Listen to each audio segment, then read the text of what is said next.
There are children who grow up believing they were unwanted, abandoned, left behind by mothers who didn't love them enough to stay, and they carry that wound forever.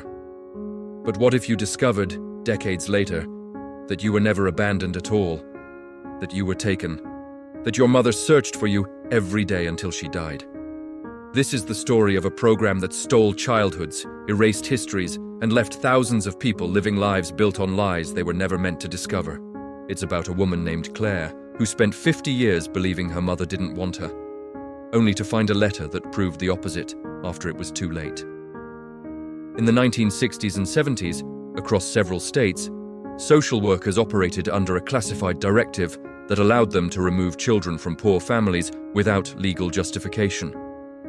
The program was called Family Restructuring Initiative, and its stated goal was to give disadvantaged children better opportunities by placing them with wealthier families who could provide more. But the children were never told the truth. They were told their parents had abandoned them, had signed away their rights, had chosen not to keep them anymore.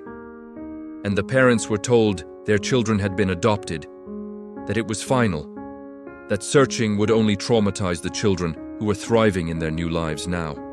Both sides were lied to, systematically, deliberately, by a system that believed it knew better than families what love should look like and who deserved to raise children. Claire was 3 years old when social workers came to the apartment she shared with her mother, a single woman working 2 jobs to keep them fed and sheltered. The official report stated neglect due to inadequate supervision, citing that the child was often left with neighbors while the mother worked evening shifts at a factory. What the report didn't mention was that the neighbors were family friends who loved Claire, that she was fed and safe, that her mother was doing everything humanly possible. But poverty was treated as evidence of unfitness, and within a week, Claire was placed with a family 2 states away, given a new last name, and told her mother didn't want her. She grew up in a home that was comfortable but cold, with parents who fed and clothed her but never quite looked at her with the warmth she craved desperately. She was told she should be grateful, that she had been rescued from a terrible situation, that her real mother had been incapable of caring for her properly. And Claire believed it, because children believe what they're told, because the alternative was too painful, because she needed to make sense of the abandonment somehow. She spent her childhood wondering what was wrong with her, what deficiency made her unlovable enough that her own mother would give her away to strangers forever. That question shaped everything, her relationships, her sense of worth, the wall she built around her heart to protect against being unwanted again in the future. She married young to a man who was emotionally distant, unconsciously recreating the dynamics of abandonment she had learned to expect from everyone who mattered to her. She had children of her own and held them too tightly, terrified of replicating the abandonment she believed she had suffered, overcompensating in ways that sometimes hurt them. And through all of it, through 50 years of life built on the foundation of maternal rejection, she never knew the truth that was buried in sealed files. Her mother, whose name was Elizabeth, never stopped searching, never accepted the adoption as final, never believed the social workers who told her it was for the best. Elizabeth kept every document, every letter she tried to send that was returned unopened, every note from lawyers who told her she had no legal recourse to fight. She worked extra shifts to pay for private investigators who found nothing because the records were sealed. The trail was deliberately obscured. The system protected itself from scrutiny. She went to government offices and begged for information, only to be told that she had signed away her rights, which was a lie. She had never signed anything voluntarily. The signature on the relinquishment papers was forged, a fact that would only be discovered decades later when researchers began examining the program's documentation methods carefully. Elizabeth remarried eventually, had other children, but she never stopped talking about Claire, never stopped keeping her room ready, never stopped hoping for reunion someday. Her other children grew up with a ghost sister, a presence in their mother's grief that they could never quite understand, but learned to accommodate with gentle silence. As Elizabeth aged, her search became more desperate, more urgent, driven by the knowledge that time was running out to find her daughter before death intervened. She wrote letters to every agency, every advocacy group, every journalist who might listen, trying to find someone who would help her navigate the impenetrable bureaucracy of sealed adoptions. And in her final years, when she knew she was dying, she wrote one last letter to Claire, pouring everything into it, all the love and longing and explanation. She gave it to a victim advocacy organization that was fighting to open sealed adoption records, begging them to find Claire and deliver it if the records were ever released. If this story is breaking your heart, if you're realizing how many lives were destroyed by systems that claim to be helping, consider joining this community where we document these truths. Elizabeth died in 2008 at the age of 74, having spent 53 years searching for the daughter who had been taken from her when she was powerless. Claire didn't know her mother had died, didn't know her mother had existed as anything other than the abandoning figure she had been taught to imagine and resent. She was living in California, working as a teacher, grandchildren now, a life that looked complete from the outside, but always carried that hollow place where maternal love should have been. In 2014, a lawsuit by adoption advocacy groups finally forced the state to begin unsealing records from the Family Restructuring Initiative and related programs from that era.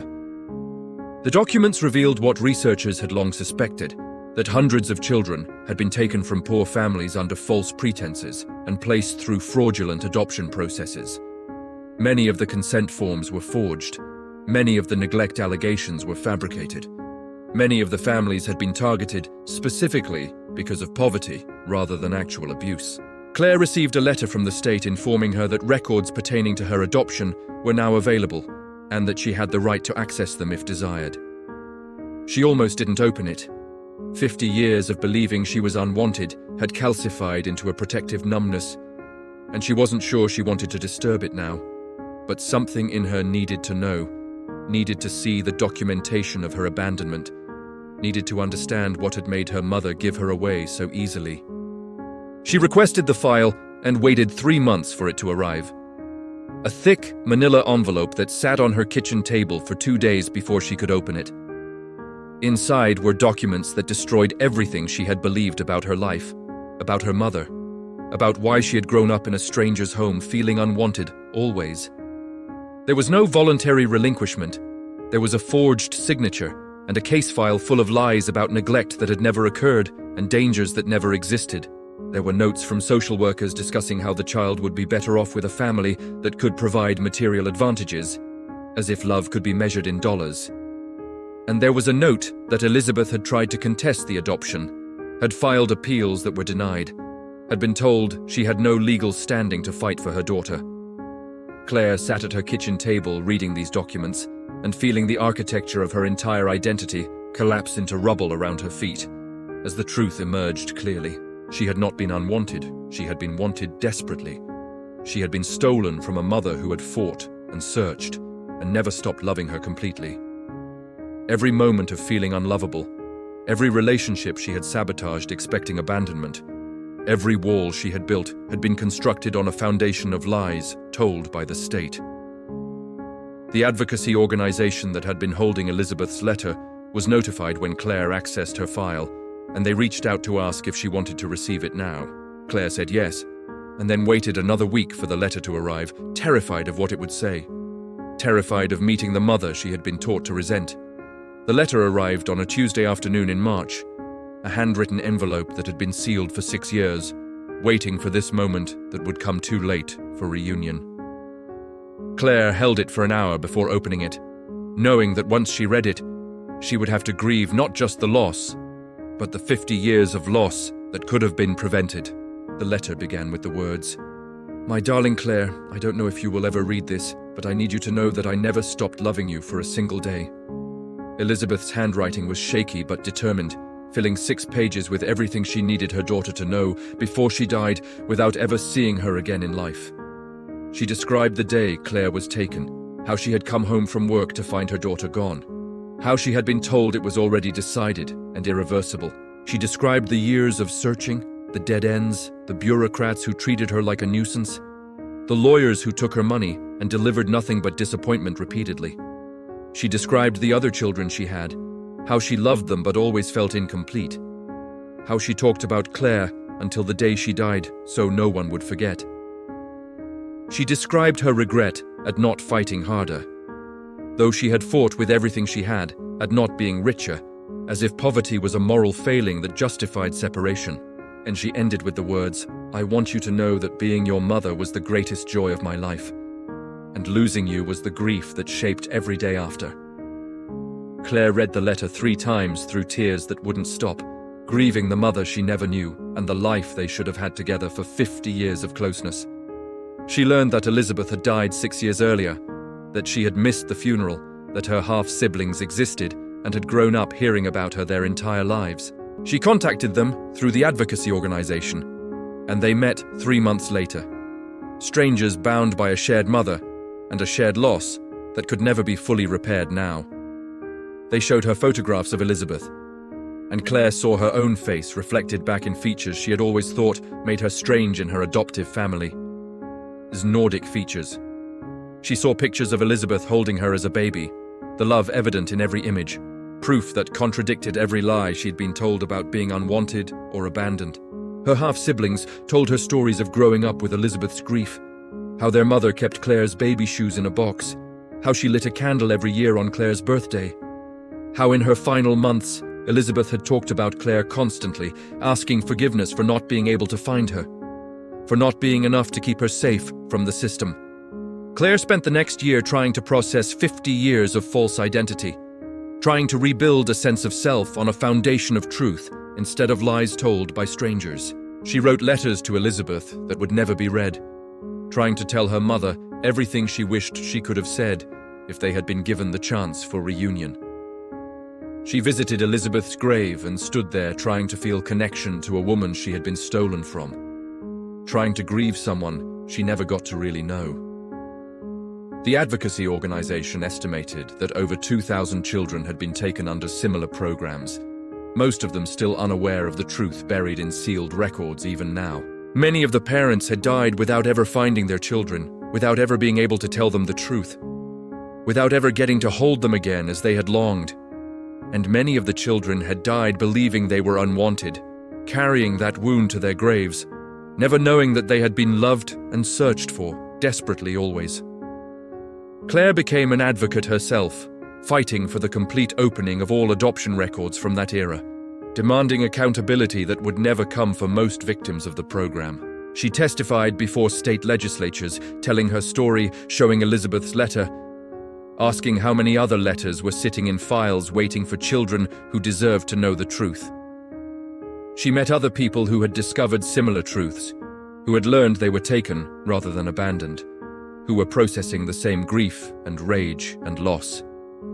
They formed a community of the stolen, people whose identities had been built on state-sanctioned lies, people who were trying to figure out who they were when the foundation was false. Some of them found their parents still alive and had reunions that were joyful but also painful, trying to build relationships across decades of forced separation and grief.